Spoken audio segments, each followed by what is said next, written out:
मचिया ही बैठी है भाभी लालन का खेलावै लालन का खेलावाई हो।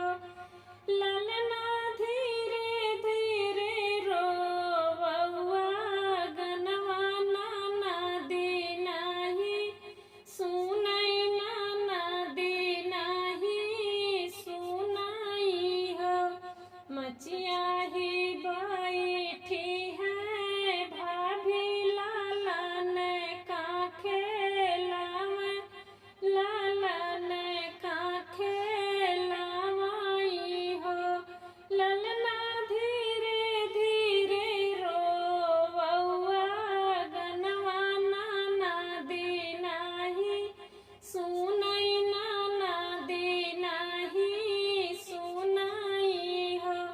ललना धीरे धीरे रोवौआ गनवा नाना दीना ही सुनाई हो। ननदी जो सुनी है खबरिया सवेरे चली आई है सवेरे चली आई हो। ललना आई के नाची है गनवा का गन मोरा मंगी है का गन मोरा मंगी हो। ननदी जो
पहिरा